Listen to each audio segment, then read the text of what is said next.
In this video, we're going to talk about what prevents most men from reaching their God-given potential and fulfilling their God-given purpose.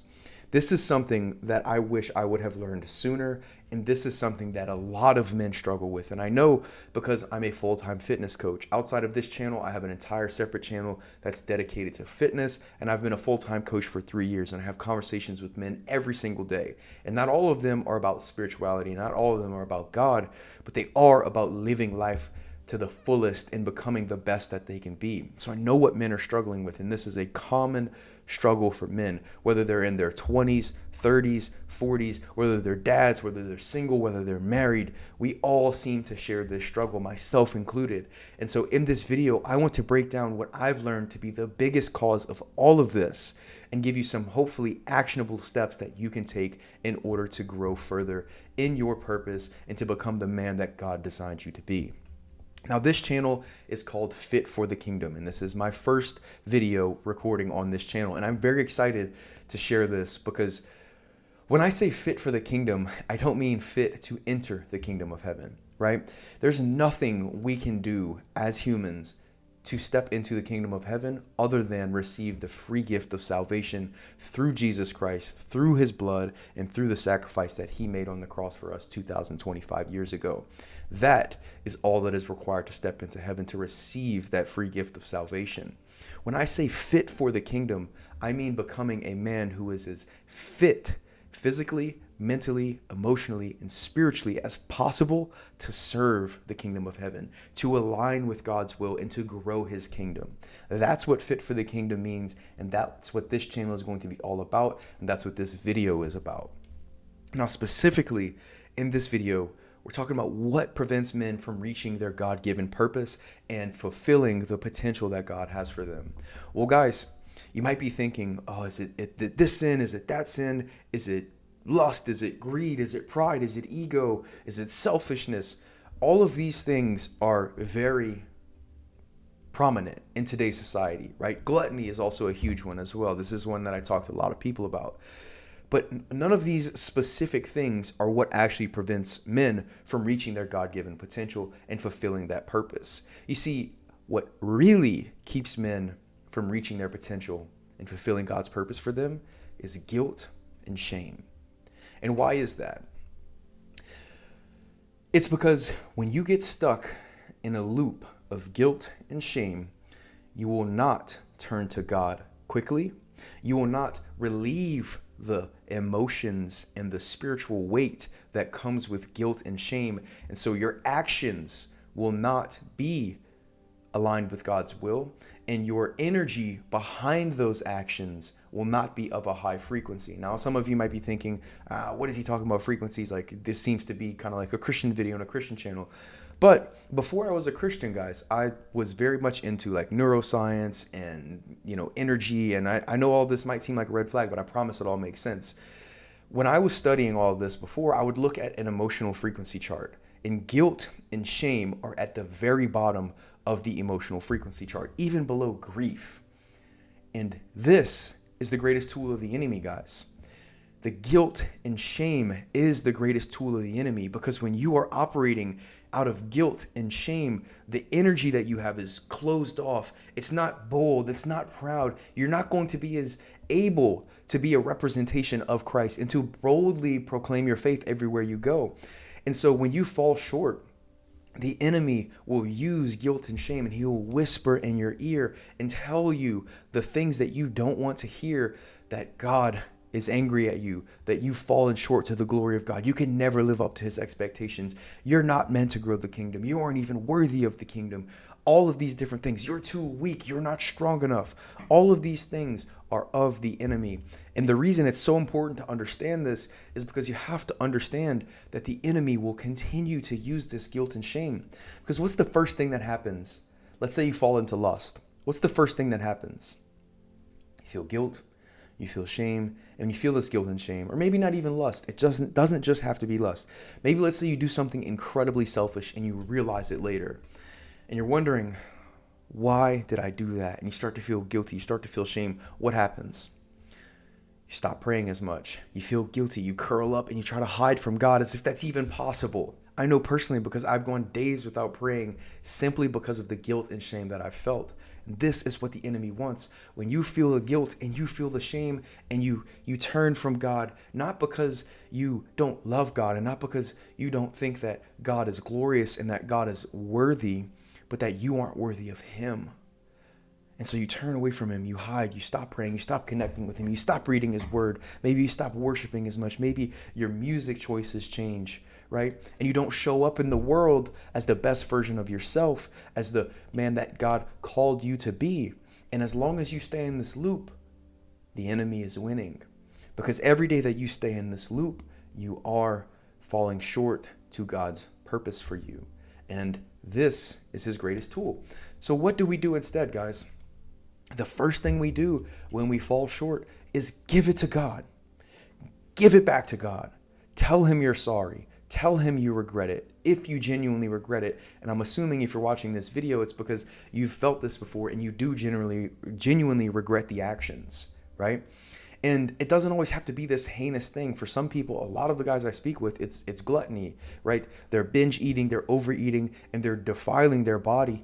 And it's keeping them from reaching their God-given potential because they have low energy, they don't feel good, and ultimately they aren't having the joy of the Spirit flow through them because they have no energy, and their brain chemistry, their dopamine is depleted, and they just aren't showing up as the version of themselves that they could to their family, to their coworkers, to the people that they just come across in public. They aren't a true representation of a follower of Christ because of the gluttony. But the trick that the enemy uses is to keep us trapped in that, guys, to keep us trapped in this cycle. But we have to remember that no matter how many times we fall short, no matter how many times we go against God's will for us, he still loves us, and he wants us to run back to him. He wants us to run back to him as soon as we do these things. He doesn't want us to wait days. He doesn't want us to wait weeks. Some of you guys watching this video right now, it has been months or years since you've spoken to God or called out to God or been in his presence because of the guilt and the shame that you feel. Some of you watching this video have maybe never even given your life to Christ and fully tapped into the presence of God because you feel like you are beyond redemption. You feel like the things that you've done in your life are unworthy of his grace. But let me tell you something. No matter what you've done, no matter how far you go, no matter how much you feel you aren't worthy, you are worthy. He died on the cross for you, and he died on the cross for me. I denied the reality of Christianity my entire life, guys. I'm 28 years old now. I denied the sacrifice that Jesus made for me. I made fun of Christians, not in public, but in private. I would think, man, these people are just so gullible. They're just followers. They're sheep. Now, I'm proud to be a sheep, right? Because Jesus is the ultimate shepherd. So if I'm a sheep to the Most High, to the King of Glory, I'm proud of it, okay? But some of you have been disconnected your entire life, and you don't think you're worthy of his grace and of his love, but you are. And for those of you who have been walking with him for a while, when you sin and you fall short to his glory, do not give in to the guilt and shame. Give it all back to him. Return to him as soon as possible. Think of the parable of the prodigal son. And for those of you who are unfamiliar, essentially what happens in this parable is this guy, he has two sons, and one of the kids wants his inheritance early. So his dad gives him his inheritance. He leaves. He goes to a total different part of the world, essentially the country, whatever it might be. And he blows it all. He lives a debaucherous life, essentially. He blows it all. Then there's a famine. The kid is living with the pigs. He's just in the bottom of the bottom of the bottom. He went from inheriting all of this money, living on the highest highs, to then the lowest lows. And he has no choice but to return back home to his father. And he thinks that when he returns home, his father will reject him. And I've been paraphrasing this whole thing, but I want to read this specific part to you. This is Luke chapter 15, lines 21 through 24. This is after he returns, and the father gives him a beautiful hug. And the son said to him, "Father, I have sinned against heaven, and I have sinned against you. I am no longer worthy to be called your son." But the father said to his servants, "Quick, bring the robe and put it on him. put a ring on his fingers and sandal on his feet. For this son of mine was dead, and now he is alive again.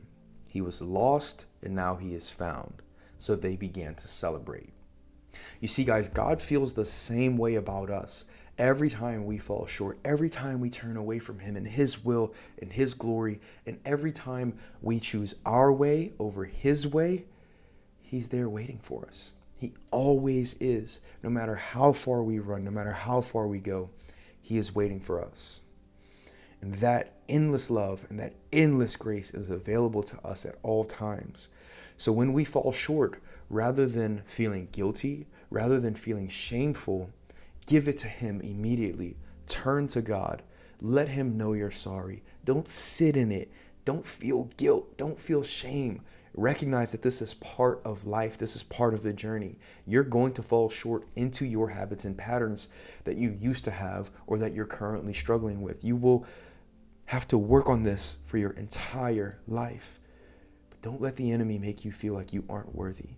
Don't let the enemy sit or allow you to sit and ruminate in that guilt and shame that you feel.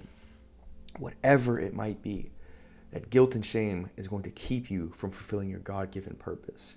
When you feel it, give it to God, ask him to forgive you, and ask him for the strength and the courage to realign with his will and take the actions to truly be a man of God and to truly be a follower of Christ and to truly live out his purpose and his will for you. Because his will for us, guys, is greater than we can ever imagine. And not only that, but it isn't even about us. His will for us, although it is great, it is not even about us. It is about growing his kingdom. It is about his plans, and his plans are that no one should perish. So when I'm sitting here this whole video talking about our God-given purpose, it is not to achieve X, Y, and Z. It is not to just make sure that your family is stable financially, which is a very important goal. It is not just to make sure that you are achieving certain things, guys. It is so much more than that.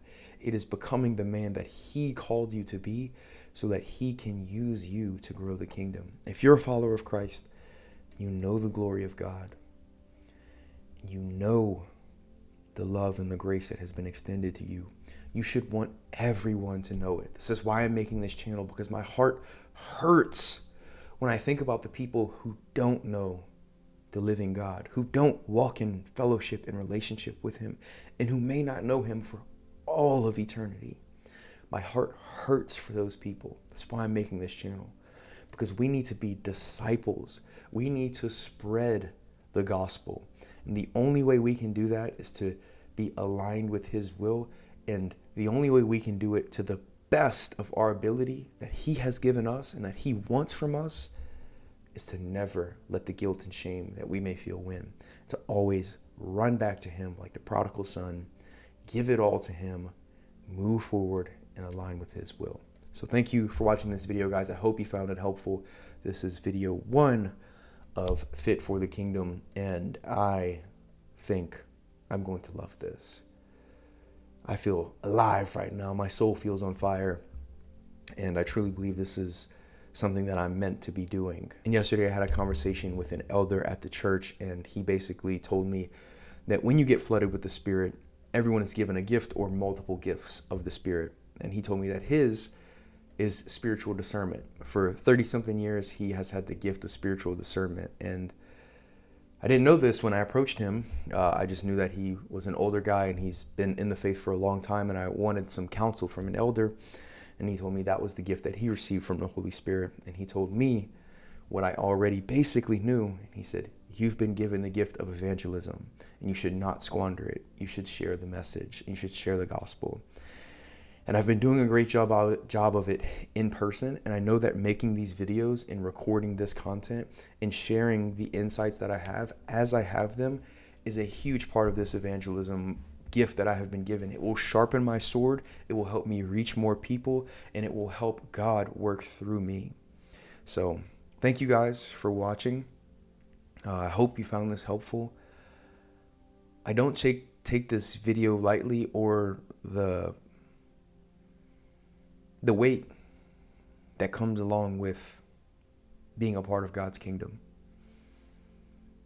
It's more real and serious than anything there is, and I hope that you learn from this video, and I hope as I continue to make content and you watch these videos and we go through this journey of life together, that you feel the weight of the Great Commission, and that you understand that through his disciples, he will grow his kingdom. God can reveal himself to everyone at any time, but if he did that to every single human soul, there would be no more free will. People would not be able to choose him as I have chosen him, and you have chosen him, most likely, if you're still watching this video. So although it is in God's ability to reveal himself in a supernatural way to every human heart, he doesn't do it that way. He uses people. And I hope the weight of that hits you as it has hit me, because eternity with the King of Glory is going to be amazing. And in this life, walking with him, the peace and the joy that comes from him is unexplainable. And we should want everyone to know that. And we should be boldly proclaiming our faith in a way that people will inquire about and be inquisitive about and want to learn more. And in order to do that, it starts with our walk with him individually. So thank you for watching again. I'm ranting at this point. I love you all. Glory to God. See you in the next one.